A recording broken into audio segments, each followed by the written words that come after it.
We're going to discuss some extremely controversial topics. And because this is going to go on YouTube, there are certain words I cannot say. So just to warn you, I will write down these words, but I will not say them, because if I do say them, then I will get censored on YouTube.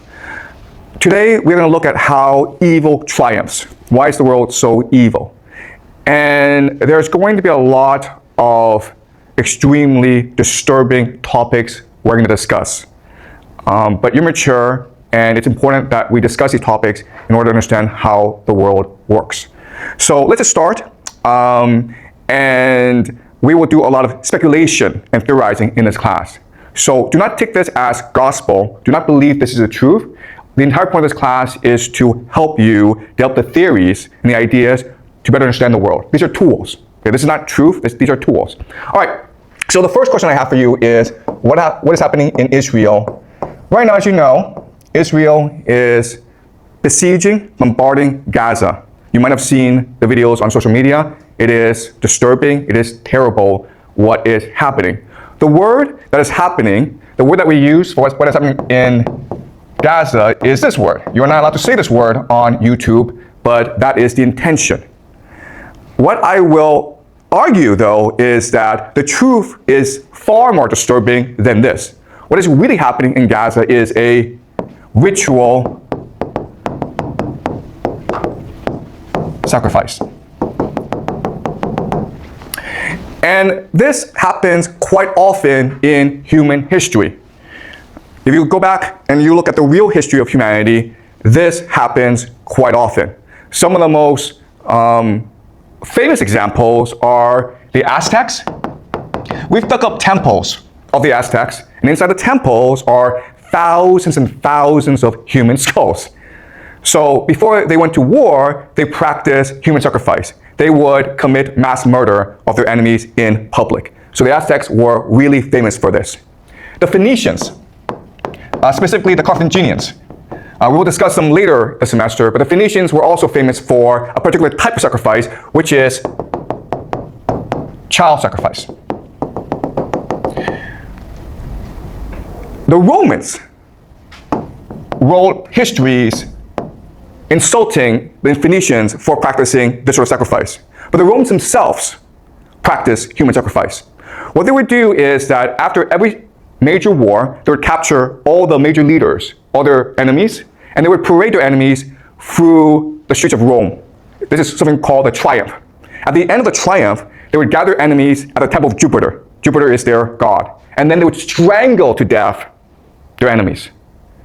That's sacrifice. That's human sacrifice. They didn't call it that, okay? And they sort of disguised it, but we know for a fact that they did do this. So the question for us is, why is it that this happens? Why do the Aztecs do it? Why do the Phoenicians do it? Why do the Romans do it? And why is it today the Israelis do it in Gaza? And remember, okay, what the Israelis are doing is quite horrific because it is really this sort of sacrifice. Why? Because 47%, almost half of the population of Gaza is under 18 years old. So the majority of people who are getting killed are in fact children. What is most striking or blatant about what's happening in Gaza is that we can all see it for ourselves. And it's almost as though the Israelis want us to see it and want us to hate them. Right? You can see all over the world, popular opinion is turning against Israel. You have these popular protests all around the world protesting what is happening in Palestine. If they really want to do this, right, there are actually much more effective ways of doing this. For example, you could just poison their water. Or you could poison the air so that everyone in Gaza gets a fast cancer, right? We have the technology to do this. So Israel could do it this secretly and no one would talk about it. And in 20 years' time, 30 years' time, the population of Gaza would all be gone. It would be a very secret, right? Instead, they choose to do this in front of the world. And my argument to you is that this is intentional. They want the world to hate them. Because by doing this, they create the ultimate taboo, right?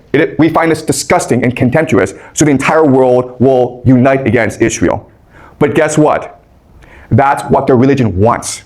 in the extreme form of Jewish eschatology or the religion, they believe that at the end of the world, Israel will fight the entire world and God will help Israel triumph in the end. So what's really happening in Gaza is that there are extremists within the Israel government who want to accelerate the process of the end of the world where Israel will face the world. And if you think about it, the entire idea of this ritual sacrifice is to unite the Israeli population. And what's extremely disturbing and horrifying about it is that this works. Why? Well, let's use an analogy, okay? The analogy is this. In Chinese history, the most popular military stratagem is to fight with a river behind your back. You guys have heard of this strategy, right? Where, okay, an army is losing, okay? It's being scattered by the enemy. So what the general does is forces the army to retreat to a river. And now with a river blocking your escape, you have a choice. You can either drown in the river or you can fight to the death. And most soldiers will choose to fight to the death. And so at this point, the soldiers are unified, they're galvanized, they're energized, and then they find a surge of energy to go and destroy their enemy. Okay, this is the most popular military stratagem in ancient Chinese history, and guess what? It's the same as Israel doing this right now in Gaza. It's the same logic. Yes, you have a question? So what is a river for the Israel? Yeah, that's a good question. What's a river right here, right? The river is a taboo, right? What's the worst thing you can do in modern society? Killing children, guys, right? So there's no exit for Israel. You either go all the way or the world comes and destroys you anyway. And in fact, what's really interesting is that if you go online, you will see Israelis go around the world and causing trouble everywhere. They're going to start fights. They shout death to the Arabs on public buses in the Western world. It's intentional. They want to unite themselves by dividing the world, by angering the world. Okay? Does that make sense? All right. So this is all very disturbing